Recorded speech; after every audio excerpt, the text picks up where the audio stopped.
വാർത്തകളിലേക്ക് ഏവർക്കും സ്വാഗതം. തികച്ചും പല കാര്യങ്ങളിൽ UAE ഭരണാധികാരിയെ മുൻനിർത്തി നോക്കുമ്പോൾ ഒന്നുമല്ല എന്ന് തോന്നും. മാതൃകാപരമായ ചെയ്തികളാണ് അദ്ദേഹം നമുക്ക് കാട്ടിത്തരുന്നത് തന്നെ. ശരിക്കും ആഗ്രഹിച്ചു പോകും ഇതുപോലൊരു ഭരണാധികാരി നമുക്കും ഉണ്ടായിരുന്നുവെങ്കിലോ എന്ന്. അതായത് അത്തരത്തിലുള്ള വാർത്തയാണ് ഇപ്പോൾ പുറത്തേക്ക് വരുന്നത്. മത്സരത്തിനിടയിൽ സൈക്കിളിൽ നിന്ന് വീണ യുവതിയെ ഓടി വന്ന് ചേർത്ത് പിടിച്ച് UAE ഭരണാധികാരിയുടെ ആ ചിത്രം ഒരിക്കലും മറക്കുവാൻ സാധിക്കില്ല. സൈക്ലിംഗ് മത്സരത്തിനിടെ മത്സരാർത്ഥികൾ വീഴുന്നതും അവർക്ക് പരിക്കേൽക്കുന്നതും അപൂർവ സംഭവമേ അല്ല എന്ന് നമ്മൾ പറഞ്ഞേക്കാം. എന്നാൽ കഴിഞ്ഞ ദിവസം ദുബായിൽ നടന്ന ഒരു സൈക്ലിംഗ് മത്സരത്തിലെ ഒരു വീഴ്ചയാണ് സാമൂഹിക മാധ്യമങ്ങളിൽ ഇപ്പോൾ തരംഗമായിക്കൊണ്ടിരിക്കുന്നത്. അൽ വഖ്ബ ടീമംഗമായ അനാൻ അൽ അംരി എന്ന സ്വദേശി യുവതിയാണ് ദുബായിൽ നടന്ന മത്സരത്തിനിടെ സൈക്കിളിൽ നിന്ന് നിലത്ത് വീണത്. എന്നാൽ അനാനെ ശുശ്രൂഷിക്കാൻ ആദ്യം ഓടിയെത്തിയത് UAE വൈസ് പ്രസിഡന്റും പ്രധാനമന്ത്രിയും ദുബായ് ഭരണാധികാരിയുമായ ഷെയ്ഖ് മുഹമ്മദ് ബിൻ റാഷിദ് ആയിരുന്നു. സൈക്ലിംഗ് കമ്പക്കാരനായ ഷെയ്ഖ് മുഹമ്മദിന്റെ രക്ഷാകർതൃത്വത്തിലാണ് Dubai al Salam cycling championship നടന്നത് തന്നെ.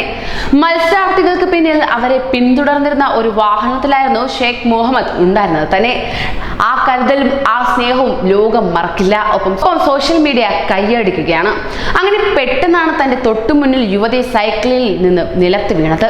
ഉടൻ തന്നെ വാഹനത്തിൽ നിന്നിറങ്ങി അദ്ദേഹം അവൾക്കരികിലേക്ക് ഓടിയെത്തുകയും ചെയ്തു. കുട്ടിക്കരികിൽ ആദ്യമെത്തിയ അദ്ദേഹം തന്റെ പോക്കറ്റിൽ നിന്ന് തൂവാലയെടുത്ത് അവളുടെ മുഖം തുടയ്ക്കുന്നതും പിന്നീട് സൈക്കിളിൽ നിന്ന് ഇറങ്ങാൻ സഹായിക്കുന്നതും സമൂഹ മാധ്യമങ്ങളിൽ പ്രചരിച്ചു വരുന്ന വീഡിയോയിൽ വ്യക്തമാണ്. സാധാരണ ജനങ്ങളെ പോലെ വാഹനങ്ങളിലും മറ്റും പൊതുനിരത്തുകളിലൂടെ സഞ്ചരിക്കുന്ന UAE ഭരണാധികാരികൾ ജനങ്ങളെ സഹായിക്കുന്ന വാർത്തകൾ ഇതാദ്യമായല്ല പുറത്തു വരുന്നത് തന്നെ. മരുഭൂമിയിലെ മണലിൽ കാറിന്റെ ചക്രങ്ങൾ പുതഞ്ഞു പോയതിനാൽ വാഹനം മുന്നോട്ടെടുക്കാൻ കഴിയാതെ വിഷമിച്ച് വിദേശികളുടെ വാഹനം സ്വന്തം കാറിൽ കെട്ടിവലിക്കുന്ന ഷെയ്ഖ് മുഹമ്മദിന്റെ തന്നെ വീഡിയോ ദൃശ്യങ്ങളും നേരത്തെ പുറത്തു വന്നിരുന്നു. അതോടൊപ്പം തന്നെ ഒരു രാജ്യത്തിന്റെ മുന്നേറ്റത്തിനായി നടത്തിയ വളരെ തന്ത്രപ്രധാനമായ ഒരു മീറ്റിംഗ് നടന്നത് ദുബായ് മോളിലായിരുന്നു. സുരക്ഷാ സംവിധാനങ്ങളോ സുരക്ഷാ സന്നാഹങ്ങളോ ഒന്നുമില്ലാതെ ദുബായ് ഭരണാധികാരി അവിടേക്ക് എത്തിയത് പ്രവാസികളെ ഏവരെയും ഞെട്ടിപ്പിച്ച കാഴ്ച തന്നെയാണ്. ഇതുപോലെ ആയിരിക്കുമോ നമ്മുടെ ഭരണാധികാരികളും എന്ന് ചിന്തിച്ചു പോകും തരത്തിലാണ് മാതൃകാപരമായ മുന്നേറ്റങ്ങൾ നമുക്ക് മുന്നിൽ ദുബായ് ഭരണാധികാരികൾ നമുക്ക് മുന്നിൽ കാട്ടിത്തരുന്നത്.